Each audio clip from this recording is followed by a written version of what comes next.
Question ये आता है कि वेरिएबल टर्म्स को राइट हैंड साइड रखना है या लेफ्ट हैंड साइड रखना है, कि कांस्टेंट टर्म्स को राइट हैंड साइड रखना है या लेफ्ट हैंड साइड रखना है। ये आपकी विश के ऊपर डिपेंड करेगा कि आप उसे कहाँ रखते हैं। यूजुअली हम वेरिएबल्स को लेफ्ट हैंड साइड रखते हैं, तो उसी कॉन्सेप्ट के साथ हम आगे बढ़ते हैं। हेलो बच्चों, अल्फा मेंटर्स में आपका स्वागत है।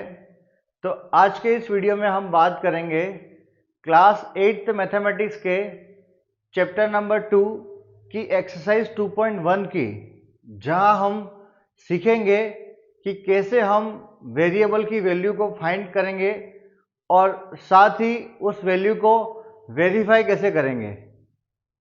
अगर आपने मेरा इंट्रोडक्शन वीडियो देखा होगा तो आपको समझ आ गया होगा कि इक्वेशन क्या है, वेरिएबल क्या है, कोफिशिएंट और कांस्टेंट क्या है। और यदि आपने इंट्रोडक्शन वीडियो अभी तक नहीं देखी है तो जल्दी से जाकर डिस्क्रिप्शन बॉक्स में लिंक को ओपन करके इंट्रोडक्शन वीडियो देख लें। वहाँ मैंने कुछ बेसिक्स और कॉन्सेप्ट्स करवाए हैं और उन्हीं बेसिक्स और कॉन्सेप्ट्स को लेके आज हम इस एक्सरसाइज को सॉल्व करेंगे। तो आइए स्टार्ट करते हैं एक्सरसाइज 2.1। तो इस क्वेश्चन में हमें इस x की वैल्यू फाइंड करनी है और साथ ही इसको वेरीफाई करना है। चेक करना और वेरीफाई करना एक ही बात है, तो साथ ही हमें इसको वेरीफाई भी करना होगा।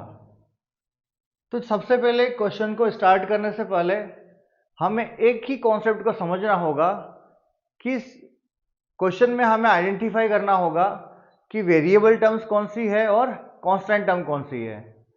तो first of all we have to separate variable terms and constant terms. अब क्वेश्चन ये आता है कि वेरिएबल टर्म्स को राइट हैंड साइड रखना है या लेफ्ट हैंड साइड रखना है, कि कांस्टेंट टर्म्स को राइट हैंड साइड रखना है या लेफ्ट हैंड साइड रखना है। ये आपकी विश के ऊपर डिपेंड करेगा कि आप उसे कहाँ रखते हैं। यूजुअली हम वेरिएबल्स को लेफ्ट हैंड साइड रखते हैं, तो उसी कॉन्सेप्ट के साथ हम आगे बढ़ते हैं। तो सेपरेट करने के लिए हमें इस 2x टर्म को हमें राइट से लेफ्ट लेके आना होगा। और हमने इंट्रोडक्शन वीडियो में पढ़ा है कि जब भी हम किसी टर्म का राइट हैंड साइड से लेफ्ट हैंड साइड में ट्रांसफर करते हैं या फिर लेफ्ट हैंड साइड से राइट हैंड साइड में ट्रांसफर करते हैं तो उसका साइन चेंज हो जाएगा। तो ये प्लस 2x बन जाएगा माइनस 2x और होल इक्वल्स टू चल रहा है हमारा 18। 3x minus 2x x only, so value of x is what 18। तो हमारे x की वैल्यू क्या आ गई, 18 आ गई। अब इस आंसर को हमें वेरीफाई करना होगा। तो आइए समझते हैं वेरीफाई कैसे करते हैं। तो वेरीफाई करने के लिए हमें इस वैल्यू को LHS और RHS में सेपरेटली पुट करना होगा और पुट करने के बाद अगर हमारे पास LHS और RHS पार्ट दोनों इक्वल आ जाते हैं तो क्वेश्चन वेरीफाई हो जाएगा। तो वेरीफाई करने के लिए सबसे पहले हम ले लेते हैं LHS। तो LHS में हमारे पास है 3x। So here x is 18, so 3 multiply with 18, so 18 3s are 54. Now we will take RHS और RHS में हमारे पास है 2x plus 18, so 2 multiply with 18 because value of x is 18 and plus 18, so 18 2s are 36 plus 18, so finally we have 54. तो जैसा कि हम यहाँ देख पा रहे हैं हमारा LHS पार्ट और RHS पार्ट दोनों ही सेम आ गए हैं और ऐसा जब भी होता है तो हमारा आंसर क्या हो जाएगा, करेक्ट हो जाएगा। तो इसको हमने वेरीफाई भी कर लिया। चलिए नेक्स्ट क्वेश्चन में चलते हैं। 5t minus 3 is equal to 3t minus 5। जो स्टार्टिंग के फर्स्ट 5 क्वेश्चन है उसमें हमें सिर्फ एक ही कॉन्सेप्ट को यूज में लेना है कि हमें वेरिएबल टर्म्स को और कांस्टेंट टर्म्स को सेपरेट कर लेना है। तो यहाँ पे भी हम 3t को राइट हैंड साइड से लेफ्ट हैंड साइड लेके आएंगे तो प्लस का 3t हो जाएगा माइनस का 3t, -5 सेम रहेगा और -3 हो जाएगा +3। 5t - 3t, तो ये हो जाएगा हमारा 2t। यहां देखिए ग्रेटर वैल्यू माइनस में है तो हमें आंसर में माइनस का साइन मिलेगा, और -5 + 3 ऑपोजिट साइन है तो सब्ट्रैक्शन हो जाएगा, तो 5 - 3 2 हो जाएगा। 2t का मतलब क्या होता है, 2 यहाँ पे t के साथ मल्टीप्लाई की फॉर्म में है, तो उसको राइट हैंड साइड भेजेंगे तो ये डिवाइड में आ जाएगा, तो -2/2 हो जाएगा। तो वैल्यू ऑफ t क्या आ जाएगी, opposite sign means -2/2 1, so value of t is -1। अब हमें इस आंसर को वेरीफाई करना होगा, तो आंसर वेरीफाई कैसे करेंगे, तो आंसर को वेरीफाई करने के लिए मैंने बताया अभी आपको कि हमें LHS और RHS टर्म को सेपरेटली लेना होगा और उसमें जो हमने वैल्यू ऑब्टेन करी है उसको पुट करना होगा। तो इस क्वेश्चन के LHS में हमारे पास है 5t - 3 and the value of t is -1, so 5 multiply with -1 - 3, opposite sign, so -5 ones are 5 and this is -3, so finally we have -8. Now we will take RHS. So in the RHS we have 3t - 5, so 3 multiply with t and t is what, -1, so opposite sign minus and 3 ones are 3 and -5 remains same, so finally we have -8. So the LHS and RHS both are equal, so LHS is equals to RHS, so it's verified. तो जब भी हमारा LHS part और RHS part एक दूसरे के equal आ जाएगा तो हम बोल पाएंगे कि जो हमने आंसर निकाला है वो करेक्ट है। Next question number 3, again 5x remains same, this plus 3x will become -3x, 5 same रहेगा और प्लस का 9 हो जाएगा माइनस का 9, सो 5x - 3x, तो ये हो जाएगा 2x। अब यहां देखिए ग्रेटर वैल्यू माइनस में है तो यहां पे माइनस आ जाएगा, ऑपोजिट साइन है तो क्या हो जाएगा सब्ट्रैक्शन, और 9 में से 5 जाएगा क्या बच जाएगा 4। 2 यहाँ पे x के साथ मल्टीप्लाई में है, अगर उसको राइट हैंड साइड ट्रांसफर करेंगे तो ये डिवाइड में चला जाएगा और x की वैल्यू आ जाएगी हमारे पास -2।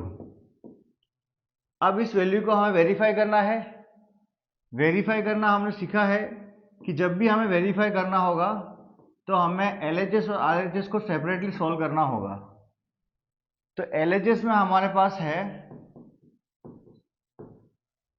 5x + 9, so 5 multiply with x and x is what, -2 and plus 9, opposite sign, so minus is there, 5 2 जा 10 plus 9, बड़ी वैल्यू माइनस में है तो आंसर में हमें माइनस का साइन मिलेगा, और ऑपोजिट साइन है तो सब्ट्रैक्शन हो जाएगा, 10 में से 9 जाएगा तो क्या बच जाएगा 1। तो LHS पार्ट में हमें मिल गया -1। नाउ RHS में हमारे पास है 5 + 3x। अब यहां हम x की वैल्यू को पुट कर लेंगे, तो x की वैल्यू हमारे पास है -2,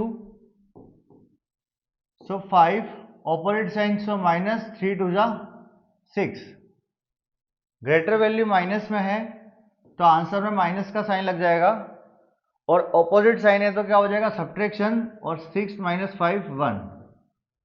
तो again LHS is equals to RHS, so it's verified. Next question number 4, again 4z remains same here और प्लस 2z हो जाएगा माइनस का 2z, 6 सेम रहेगा और +3 हो जाएगा -3। अब सिंप्लीफाई कर लेते हैं। 4z - 2z हो जाएगा 2z और 6 - 3 हो जाएगा 3। 2z का मतलब यहाँ पे 2z के साथ मल्टीप्लाई की फॉर्म में है, तो वो इधर राइट हैंड साइड आके डिवाइड में आ जाएगा, तो z की वैल्यू आ जाएगी 3/2। अब इस आंसर को हमें वेरीफाई करना होगा, तो हम LHS और RHS को सेपरेटली सॉल्व कर लेंगे। तो LHS में हमारे पास 4z + 3 है और z की वैल्यू हमारे पास है 3/2, तो इस z को हम रिप्लेस कर देंगे 3/2 से और +3 सेम रहेगा। सो बाय 2 टाइम्स 3 2 = 6 +3 और 6 + 3 मतलब हो गया 9। Now RHS, so in the RHS 6 + 2z, 6 + 2z, 6 remains same, 2 multiply with z और z क्या है हमारे पास 3/2, तो यहाँ पर z को हम रिप्लेस कर देंगे 3/2 से। ये 2 और 2 आपस में कैंसिल आउट हो जाएगा, तो 6 + 3 विच इज 9। तो again LHS is equal to RHS, तो ये हमारा वेरीफाई हो जाएगा answer. Next question number 5, 2x, this -x will become +x. Now 14 - 1 + 1, 2x + x 3x and 14 + 1 15. So x is equals to 15/3। आपको समझ आ गया होगा ये 3 मल्टीप्लाई में से डिवाइड कैसे चला गया। Now x is equals to 5। अब इस x की वैल्यू को हमें वेरीफाई करना होगा, तो उसको हम LHS और RHS को सेपरेटली सॉल्व कर लेंगे। तो in the LHS we have 2x - 1 and the value of x is 5, so 2 multiply with 5 - 1, 5 2s are 10 and 10 - 1 which is 9. Now RHS, so in the RHS 14 - x, so 14 minus x and x is 5, so 14 - 5 which is 9. तो first to 5 का एक part complete हो गया, जहां पे हमने simple से concept को यूज करके सारे क्वेश्चन इजीली कर लिए, जहां पे हमने ध्यान रखा कि वेरिएबल टर्म और कांस्टेंट टर्म को हमें सेपरेट कर लेना है। नेक्स्ट पार्ट में हम बात करेंगे क्वेश्चन नंबर 6 से लेकर क्वेश्चन नंबर 10 तक की।